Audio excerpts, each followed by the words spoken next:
नमस्ते। आज हम भारतीय संविधान और शासन प्रणाली के कुछ बहुत ही महत्वपूर्ण हिस्सों पर बात करेंगे, खासकर परीक्षा के लिहाज से। जी बिल्कुल। जैसे राष्ट्रपति, उपराष्ट्रपति, प्रधानमंत्री, उनकी मंत्रिपरिषद। हाँ, और संसद, लोकसभा, राज्यसभा, ये सब कैसे काम करते हैं और कोई बिल कानून कैसे बनता है, इस पर भी। सही।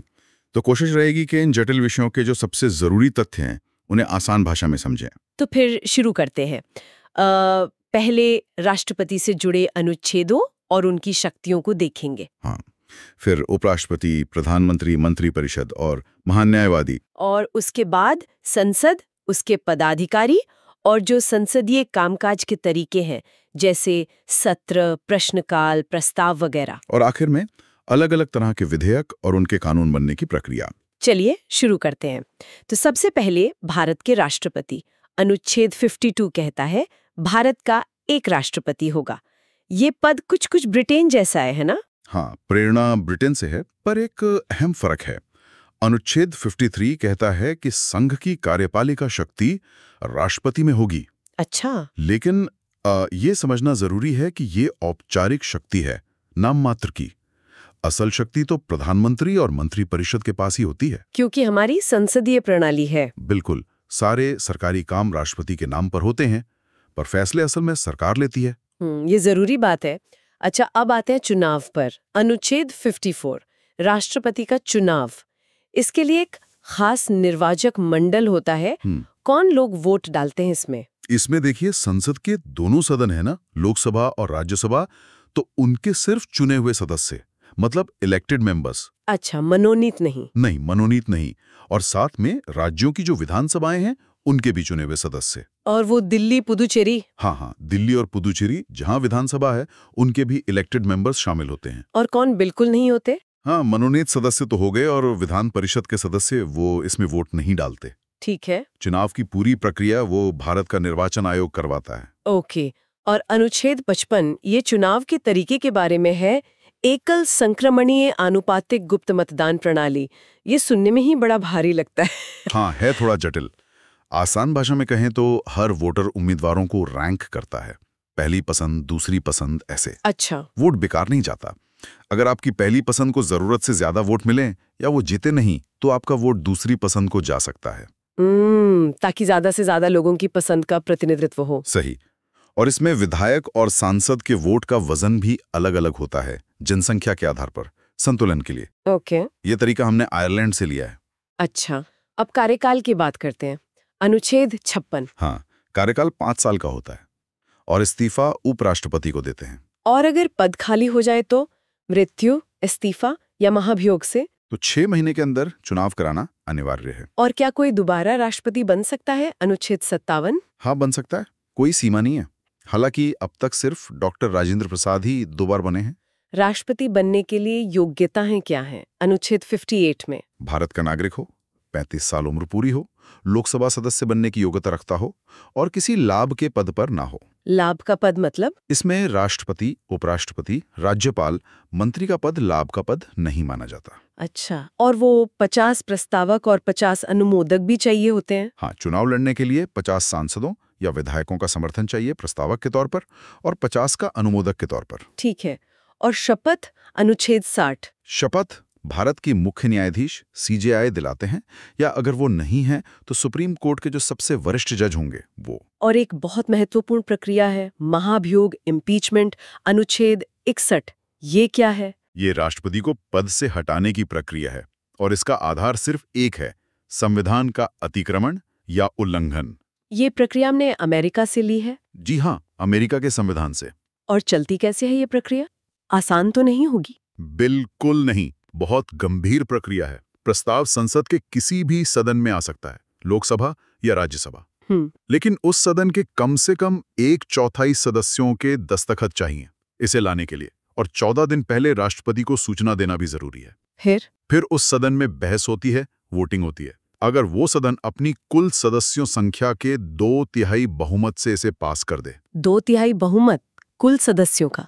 ये काफी ज्यादा है। हाँ, बहुत मुश्किल है। अगर पास हो गया तो प्रस्ताव दूसरे सदन में जाता है। और दूसरा सदन क्या करता है? दूसरा सदन आरोपों की जांच करता है या करवाता है। राष्ट्रपति को अपना पक्ष रखने का पूरा मौका मिलता है। अच्छा। और अगर जांच के बाद दूसरा सदन भी अपनी कुल सदस्य संख्या के कम से कम 2/3 बहुमत से प्रस्ताव पास कर दें तो राष्ट्रपति को पद से हटावा मान लिया जाता है। पर ऐसा हुआ नहीं है कभी भारत में? नहीं, अब तक किसी राष्ट्रपति पर महाभियोग नहीं लगा है।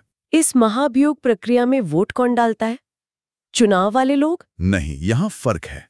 महाभियोग में संसद के दोनों सदनों के सभी सदस्य वोट डालते हैं, चुने हुए भी और मनोनीत भी। अच्छा, और विधानसभा वाले नहीं? नहीं, विधानसभा के सदस्य जिन्होंने चुनाव में वोट दिया था वो महाभियोग में हिस्सा नहीं लेते। चलिए, ये तो हुई प्रक्रिया। अब आते राष्ट्रपति की शक्तियों पर। काफी सारी हैं। पहले कार्यपालिका शक्तियां देखते हैं। हाँ, जैसे हमने कहा था, अनुच्छेद 53 के तहत संघ की कार्यपालिका शक्ति राष्ट्रपति में है। सारे सरकारी काम उन्हीं के नाम पर होते हैं, अनुच्छेद 74 के अनुसार। और नियुक्तियां प्रधानमंत्री और मंत्रियों की? बिल्कुल, अनुच्छेद 75 के तहत राष्ट्रपति प्रधानमंत्री को नियुक्त करते हैं, जो लोकसभा में बहुमत दल के नेता होते हैं, और फिर प्रधानमंत्री की सलाह पर बाकी मंत्रियों को। और भी कई बड़े अधिकारियों की नियुक्ति राष्ट्रपति करते हैं। हाँ, एक लंबी लिस्ट है, जैसे अटॉर्नी जनरल, सीएजी, वित्त आयोग अध्यक्ष, राज्यों के राज्यपाल, यूटीज के प्रशासक या उपराज्यपाल, यूपीएससी अध्यक्ष, मुख्य चुनाव आयुक्त और अन्य आयोग, एससी, एसटी, ओबीसी आयोगों के अध्यक्ष। इन सब की नियुक्ति राष्ट्रपति ही करते हैं। इससे पद का महत्व तो पता चलता है। अब विधायी शक्तियों पर आते हैं। कानून बनाने में क्या भूमिका है? कई भूमिकाएं हैं। राष्ट्रपति संसद का सत्र बुलाते हैं, सत्रावसान करते हैं और लोकसभा को भंग भी कर सकते हैं प्रधानमंत्री की सलाह पर, अनुच्छेद 85। और वो संयुक्त बैठक, अनुच्छेद 108? हाँ, अगर किसी साधारण बिल पर लोकसभा और राज्यसभा में सहमति नहीं बन पा रही तो राष्ट्रपति दोनों सदनों की संयुक्त बैठक बुला सकते हैं, जिसकी अध्यक्षता लोकसभा स्पीकर करते हैं, है ना? सही। उपराष्ट्रपति नहीं करते और इसमें फैसले साधारण बहुमत से होते हैं। और क्या करते हैं राष्ट्रपति विधायी तौर पर? वो संसद में अभिभाषण देते हैं, राज्यसभा में 12 सदस्य मनोनीत करते हैं, कला, साहित्य, विज्ञान, समाज सेवा से। और सबसे जरूरी, संसद से पास हुए बिल पर जब तक वो सहमति नहीं देते वो कानून नहीं बनता, अनुच्छेद 111। अच्छा, और एक और खास शक्ति है अध्यादेश जारी करने की, अनुच्छेद 123। हाँ, ऑर्डिनेंस। जब संसद का सत्र न चल रहा हो और किसी कानून की तुरंत जरूरत पड़ जाए तो राष्ट्रपति अध्यादेश जारी कर सकते हैं। इसका असर संसद के कानून जैसा ही होता है। पर यह हमेशा के लिए तो नहीं होता होगा? नहीं, संसद की बैठक शुरू होने के 6 हफ्तों के अंदर इसे संसद से पास कराना होता है, वरना ये खत्म हो जाता है। तो अधिकतम ये 6 महीने और 6 हफ्ते तक चल सकता है। ठीक है। अब वित्तीय शक्तियां, पैसों से जुड़े मामले। धन विधेयक यानी मनी बिल संसद में रखने से पहले राष्ट्रपति की मंजूरी जरूरी है, अनुच्छेद 110। ओके। देश का बजट, जिसे संविधान वार्षिक वित्तीय विवरण कहता है, अनुच्छेद 112, वो राष्ट्रपति ही संसद के सामने रखवाते हैं।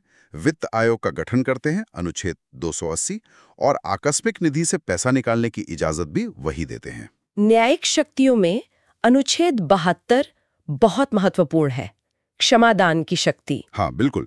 राष्ट्रपति किसी भी सजा को माफ कर सकते हैं, कम कर सकते हैं, बदल सकते हैं, रोक सकते हैं या टाल सकते हैं। इसमें मौत की सजा भी शामिल है। ये बहुत बड़ी शक्ति है। और सैन्य शक्तियां? वो तीनों सेनाओं के सर्वोच्च कमांडर हैं। तीनों सेना प्रमुखों की नियुक्ति करते हैं, युद्ध या शांति की घोषणा भी करते हैं। और आपातकालीन शक्तियां भी हैं? जी, अनुच्छेद 352 राष्ट्रीय आपातकाल, 356 राज्यों में राष्ट्रपति शासन और 360 वित्तीय आपातकाल। अब बात करते हैं वीटो शक्तियों की। जब कोई बिल राष्ट्रपति के पास आता है तो उनके पास क्या विकल्प होते हैं? हाँ, मुख्यतः 3 तरह के वीटो हैं। पहला, आत्यंतिक वीटो, एब्सोल्यूट वीटो, मतलब बिल पर सहमति रोक लेना, बिल वहीं खत्म। दूसरा, निलंबनकारी वीटो, सस्पेंसिव वीटो। इसमें राष्ट्रपति बिल को, धन विधेयक को छोड़कर एक बार संसद को वापस भेज सकते हैं पुनर्विचार के लिए। लेकिन अगर संसद फिर से पास कर दे तो फिर राष्ट्रपति को सहमति देनी पड़ती है। और तीसरा है पॉकेट वीटो। ये क्या है? पॉकेट वीटो, इसमें राष्ट्रपति बिल पर ना हाँ कहते हैं, ना वापस भेजते हैं, बस अनिश्चित काल के लिए अपने पास रख लेते हैं। संविधान में कोई समय सीमा नहीं है फैसला लेने की। इसका कोई उदाहरण है? हाँ, 1986 में राष्ट्रपति ज्ञानी जैल सिंह ने भारतीय डाक संशोधन विधेयक पर इसका इस्तेमाल किया था। वो बिल कभी कानून नहीं बना। चलिए, अब उपराष्ट्रपति पर आते हैं, अनुच्छेद 63 से 71। अनुच्छेद 63 कहता है कि भारत का एक उपराष्ट्रपति होगा। ये पद अमेरिका से प्रेरित है। बिल्कुल। और अनुच्छेद 64 उनका सबसे अहम काम बताता है। वो राज्यसभा के पदेन सभापति होते हैं, एक्स ऑफिशियो चेयरमैन। यानी जो भी उपराष्ट्रपति बनेगा वो अपने आप राज्यसभा का सभापति होगा। सही, और उनको वेतन भी सभापति होने का ही मिलता है। अनुच्छेद 65 कहता है कि राष्ट्रपति के गैर मौजूदगी में वो काम करते हैं। हाँ, अधिकतम 6 महीने तक, क्योंकि तब तक नए राष्ट्रपति का चुनाव हो जाना चाहिए। इनका चुनाव कैसे होता है? राष्ट्रपति जैसा ही? प्रक्रिया काफी मिलती जुलती है। अनुच्छेद 66 वही एकल संक्रमणीय वोटिंग सिस्टम, लेकिन निर्वाचक मंडल अलग है। क्या फर्क है? उपराष्ट्रपति के चुनाव में सिर्फ संसद के दोनों सदनों के सभी सदस्य वोट डालते हैं, चुने हुए भी और मनोनीत भी। राज्यों की विधानसभाएं इसमें शामिल नहीं होती। अच्छा, और योग्यता? भारत का नागरिक 35 साल उम्र, लाभ के पद पर ना हो और यहाँ लोकसभा की जगह राज्यसभा का सदस्य बनने की योग्यता होनी चाहिए। कार्यकाल? इनका भी 5 साल। अनुच्छेद 67। इस्तीफा किसे देते हैं और हटाने की प्रक्रिया क्या है? इस्तीफा राष्ट्रपति को देते हैं और हटाने का प्रस्ताव सिर्फ राज्यसभा में शुरू हो सकता है। केवल राज्यसभा में? क्यों? क्योंकि वो मुख्य रूप से राज्यसभा के ही सभापति होते हैं। तो राज्यसभा अपने तत्कालीन सदस्यों के बहुमत से प्रस्ताव पास करे और लोकसभा उसे सहमत हो जाए तो उन्हें पद छोड़ना पड़ता है। 14 दिन की पूर्व सूचना यहाँ भी जरूरी है। और शपथ? अनुच्छेद 69। शपथ राष्ट्रपति दिलाते हैं या उनके द्वारा नियुक्त कोई व्यक्ति। ठीक है, अब आगे बढ़ते हैं प्रधानमंत्री और मंत्रिपरिषद की ओर। अनुच्छेद 74, 75 और 78। अक्सर लोग मंत्रिपरिषद और मंत्रिमंडल में कंफ्यूज हो जाते हैं। हाँ, ये अच्छा सवाल है। देखिए, मंत्रिपरिषद काउंसिल ऑफ मिनिस्टर्स एक बड़ी बॉडी है। इसमें सारे मंत्री आते हैं, कैबिनेट मंत्री, राज्य मंत्री, उपमंत्री। संविधान में इसी का जिक्र है, अनुच्छेद 74, 75 में। और मंत्रिमंडल? मंत्रिमंडल, कैबिनेट, इसी का एक छोटा पर सबसे शक्तिशाली हिस्सा है। इसमें सिर्फ पीएम और कैबिनेट स्तर के मंत्री होते हैं। सरकार के अहम फैसले यही लेते हैं। कैबिनेट शब्द मूल संविधान में था भी नहीं, 44वें संशोधन से अनुच्छेद 352 में जोड़ा गया। अनुच्छेद 74 कहता है कि राष्ट्रपति को सलाह देने के लिए एक मंत्रिपरिषद होगी, जिसका मुखिया प्रधानमंत्री होगा। हाँ, और राष्ट्रपति उस सलाह के अनुसार काम करने के लिए बाध्य हैं। और अनुच्छेद 75 नियुक्ति के बारे में है। जी। राष्ट्रपति लोकसभा में बहुमत दल के नेता को पीएम नियुक्त करते हैं और फिर पीएम की सलाह पर बाकी मंत्रियों को। मंत्री व्यक्तिगत रूप से राष्ट्रपति के प्रसाद पर्यंत पद पर रहते हैं, जिसका असल मतलब है पीएम का भरोसा और लोकसभा में बहुमत। बिल्कुल। और सबसे जरूरी बात, मंत्रिपरिषद सामूहिक रूप से लोकसभा के प्रति उत्तरदायी होती है। इसका क्या मतलब है? Collective responsibility. मतलब पूरी सरकार एक टीम है, अपनी नीतियों और कामों के लिए लोकसभा को जवाबदेह है। अगर लोकसभा सरकार के खिलाफ अविश्वास प्रस्ताव पास कर दे तो पूरी मंत्रिपरिषद को इस्तीफा देना पड़ता है। सब साथ तैरते हैं, साथ डूबते हैं। सही कहा। और इसी अनुच्छेद 75 में वो 6 महीने वाला नियम भी है। हाँ, कि कोई भी मंत्री बन सकता है, पर 6 महीने के अंदर उसे संसद, लोकसभा या राज्यसभा का सदस्य बनना होगा, वरना पद छोड़ना पड़ेगा। शपथ इन्हें राष्ट्रपति दिलाते हैं। और अनुच्छेद 78, प्रधानमंत्री का कर्तव्य। हाँ, ये पीएम का कर्तव्य है कि वो मंत्रिपरिषद के फैसलों और प्रशासन की जानकारी राष्ट्रपति को दें अगर राष्ट्रपति मांगते हैं। ये एक तरह का कम्युनिकेशन चैनल है। चलिए, अब एक और महत्वपूर्ण पद, भारत के महान्यायवादी, अटॉर्नी जनरल, अनुच्छेद 76। ये भारत सरकार के सर्वोच्च कानूनी सलाहकार होते हैं। नियुक्ति राष्ट्रपति करते हैं। योग्यता? सुप्रीम कोर्ट का जज बनने लायक योग्यता होनी चाहिए और ये राष्ट्रपति के प्रसाद पर्यंत पद पर रहते हैं। मतलब सरकार के साथ ही इनका कार्यकाल जुड़ा होता है। इनके पास कुछ विशेष अधिकार भी होते हैं। हाँ, अनुच्छेद 88 उन्हें संसद के किसी भी सदन की कार्यवाही में भाग लेने और बोलने का अधिकार देता है। संसदीय समिति के सदस्य भी बन सकते हैं, लेकिन वोट नहीं दे सकते। नहीं, वोट नहीं दे सकते क्योंकि सदस्य नहीं होते और उन्हें भारत के किसी भी कोर्ट में सुनवाई का अधिकार होता है। ठीक है, अब आते हैं संसद पर। अनुच्छेद 79 से 122। अनुच्छेद 79 कहता है संसद 3 अंगों से मिलकर बनती है। हाँ, राष्ट्रपति, लोकसभा और राज्यसभा, इन तीनों को मिलाकर भारत की संसद बनती है। राष्ट्रपति सदस्य नहीं पर अभिन्न अंग हैं। पहले राज्यसभा की बात करते हैं। अनुच्छेद 80। राज्यसभा यानी काउंसिल ऑफ स्टेट्स या उच्च सदन, ये स्थायी सदन है, कभी भंग नहीं होती। सदस्यों का कार्यकाल 6 साल होता है। हाँ, और हर 2 साल में 1/3 सदस्य रिटायर हो जाते हैं। अधिकतम सदस्य 250 हो सकते हैं, अभी 245 हैं। 12 राष्ट्रपति मनोनीत करते हैं, बाकी चुने जाते हैं। हाँ, राज्यों की विधानसभाओं के चुने हुए सदस्यों द्वारा अप्रत्यक्ष चुनाव से। न्यूनतम उम्र 30 साल है। और लोकसभा, अनुच्छेद 21। लोकसभा यानी हाउस ऑफ द पीपल या निम्न सदन, ये अस्थायी है। कार्यकाल 5 साल पर पहले भी भंग हो सकती है। सदस्य सीधे जनता चुनती है। हाँ, प्रत्यक्ष चुनाव से। अधिकतम 550 सदस्य हो सकते हैं, अभी 543 हैं। न्यूनतम उम्र 25 साल। सदस्यता की योग्यताएं अनुच्छेद 84 में है और अनुच्छेद 101 दोहरी सदस्यता रोकता है। जी, एक व्यक्ति एक ही समय में दोनों सदनों का सदस्य नहीं हो सकता। अब संसद के पदाधिकारी। राज्यसभा में कौन?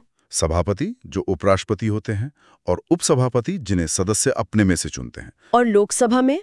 अध्यक्ष, स्पीकर, और उपाध्यक्ष, डिप्टी स्पीकर, दोनों सदस्यों में से चुने जाते हैं। अनुच्छेद 93।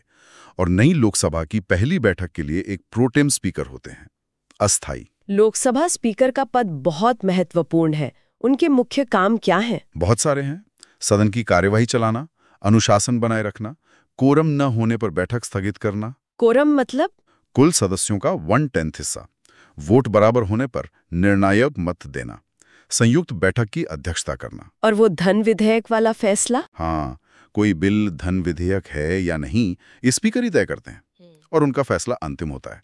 दल बदल के आधार पर अयोग्यता का फैसला भी वही करते हैं। इन्हें हटाया जा सकता है। हाँ, लोकसभा अपने तत्कालीन सदस्यों के प्रभावी बहुमत से प्रस्ताव पास करके हटा सकती है।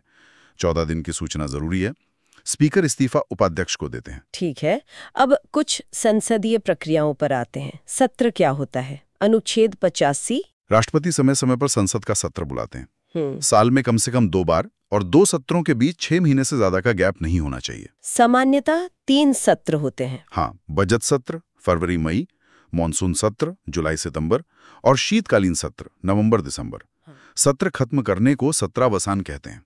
वो भी राष्ट्रपति करते हैं। विघटन, स्थगन और सत्रावसान में क्या फर्क है? विघटन सिर्फ लोकसभा का होता है, कार्यकाल खत्म, नए चुनाव। सत्रावसान सत्र का अंत। स्थगन, बैठक को कुछ समय के लिए रोकना, ये स्पीकर या सभापति करते हैं। अनिश्चितकालीन स्थगन को सिनेडाई कहते हैं। प्रश्नकाल और शून्यकाल रोज सुनते हैं, ये क्या है? प्रश्नकाल बैठक का पहला घंटा 11 से 12 बजे। सदस्य मंत्रियों से सवाल पूछते हैं, सरकार की जवाबदेही के लिए अहम है। तारांकित, अतारांकित प्रश्न। हाँ, तारांकित मतलब मौखिक उत्तर, पूरक सवाल पूछ सकते हैं।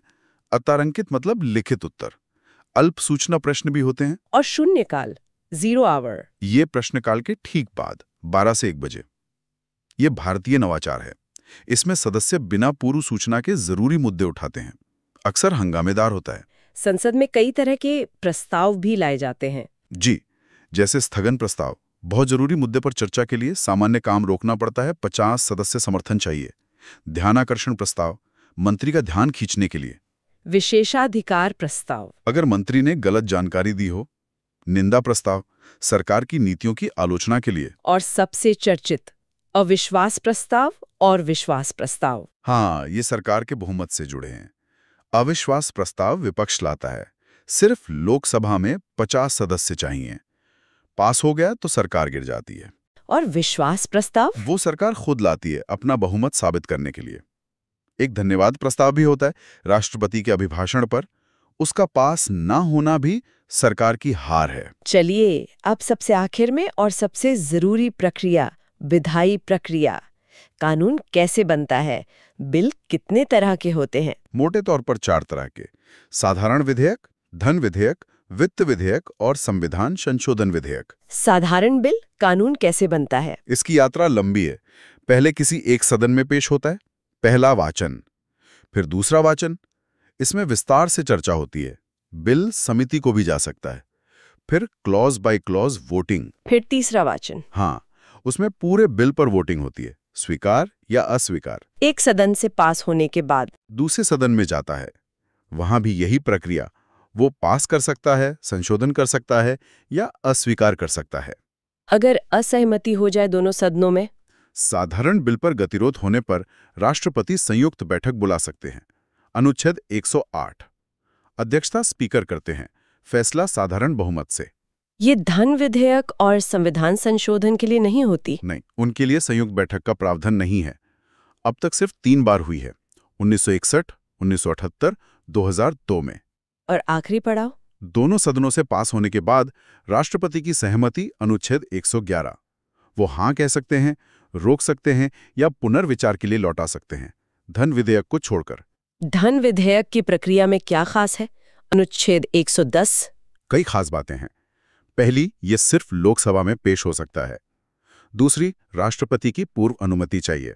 और राज्यसभा की शक्तियां सीमित हैं। हाँ, राज्यसभा इसे सिर्फ 14 दिन रोक सकती है, न अस्वीकार कर सकती है न संशोधन, सिर्फ सुझाव दे सकती है। 14 दिन बाद पास मान लिया जाता है। और ये तय कौन करता है कि बिल धन विधेयक है? लोकसभा स्पीकर, उनका फैसला अंतिम होता है। ऐसा क्यों है कि लोकसभा को ज्यादा शक्ति दी गई है? क्योंकि लोकसभा सीधे जनता द्वारा चुनी जाती है और माना जाता है कि पैसे पर नियंत्रण जनता के प्रतिनिधियों का होना चाहिए। वित्त विधेयक क्या है? अनुच्छेद 117। ये भी पैसे से जुड़े हैं, पर धन विधेयक से अलग हैं। 2 तरह के हैं। टाइप 1 को राष्ट्रपति की सिफारिश चाहिए, लोकसभा में ही पेश होता है, पर बाकी प्रक्रिया साधारण बिल जैसी। टाइप 2 कहीं भी पेश हो सकता है, सिफारिश नहीं चाहिए। बजट अनुच्छेद 112 भी इसी प्रक्रिया का हिस्सा है? हाँ, बजट या वार्षिक वित्तीय विवरण एक तरह का वित्त विधेयक है, लोकसभा में पेश होता है। इसके पास होने के बाद पैसा निकालने के लिए विनियोग विधेयक, एप्रोप्रिएशन बिल, अनुच्छेद 114 पास कराना पड़ता है। अच्छा, इसके बिना सरकार खजाने से पैसा खर्च नहीं कर सकती। तो आज हमने राष्ट्रपति से लेकर संसद की कानून बनाने की प्रक्रिया तक भारतीय संविधान और शासन के कई बहुत महत्वपूर्ण पहलुओं को समझा। जी, हमने देखा कि ये पद कैसे काम करते हैं, उनकी शक्तियां क्या हैं और कानून कैसे बनते हैं। ये सब जानकारी परीक्षाओं के लिए तो बहुत ही उपयोगी है। बिल्कुल। और ये याद रखना भी दिलचस्प है कि ये सारे नियम और प्रक्रियाएं सिर्फ किताबी बातें नहीं है। ये असल में शक्तियों के संतुलन और नियंत्रण, मतलब चेक्स एंड बैलेंसेस की एक बहुत अच्छी व्यवस्था बनाते हैं। हाँ, कैसे कार्यपालिका, विधायिका और न्यायपालिका मिलकर काम करते हैं और एक दूसरे पर नजर भी रखते हैं। सही कहा। यही भारतीय लोकतंत्र की खूबसूरती है। इन बारीकियों को समझना हमें सिर्फ परीक्षा के लिए ही नहीं, बल्कि एक जागरूक नागरिक भी बनाता है। धन्यवाद। धन्यवाद।